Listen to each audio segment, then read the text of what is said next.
અમૃત પુષ્પ દ્વારકા સંશોધક શ્રી દિનેશભાઈ વિઠલાણી, તમે કે ગામથી આવો છો વડીલ? ચોરવાડ. અગાઉ શેની તકલીફ માટે અમૃત પુષ્પ લઈ ગયા હતા? Blood cancer. બ્લડ કેન્સર માટે લઈ ગયા હતા. કેને તકલીફ હતી ભાઈ? તકલીફ મારા સસરાને. અને કેટલી બોટલનો કોર્સ કર્યો? એક બોટલનો. કેટલીક રાહત છે ભાઈ? રાહત તો છે, જમવાનું ન લઈ. હા, અગાઉ જમવાનું નહોતું ચાલતું. પાછું સુવાસ તો આવે. બરોબર. અને ફરી પાછું અમૃત પુષ્પ લેવા આવ્યા છો. તમારો મોબાઈલ નંબર જણાવો.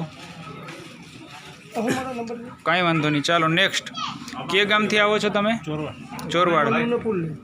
અગાઉ અમૃત પુષ્પ લઈ ગયા હતા. કેની તકલીફ માટે લઈ ગયા હતા? બરોબર. કેટલી બોટલનો કોર્સ કર્યો ભાઈ? એક બોટલનો કોર્સ કર્યો. કેટલીક રાહત છે ભાઈ? બરોબર. અને ફરી પાછું અમૃત પુષ્પ લેવા આવ્યા છો. તમારો મોબાઈલ નંબર જણાવો. નહીં, કાંઈ વાંધો નહીં, ચાલો નેક્સ્ટ. તમે કે ગામથી આવો છો? જામ ગટકાને. અગાઉ અમૃત પુષ્પ લઈ ગયા હતા. શેની તકલીફ માટે લઈ ગયા હતા વડીલ? શ્વાસની તકલીફ હતી. અને કેટલીક રાહત છે? 50% જેવી રાહત છે. અને ફરી પાછું તમે અમૃત પુષ્પ લેવા આવ્યા છો દિનેશભાઈ વિઠલાણીના કેન્દ્ર ઉપર. તમારો મોબાઈલ નંબર જણાવો. 97 આ નંબર ઉપર લોકો તમને પૂછશે કે ભાઈ આવી ગંભીર તકલીફમાં પણ એક બોટલથી આટલી બધી રાહત થાય છે, તો સમાજમાં એક સારો મેસેજ જાય અને એક લોક જાગૃતિ ફેલાય. બરોબર ભાઈ? જય દ્વારકાધીશ.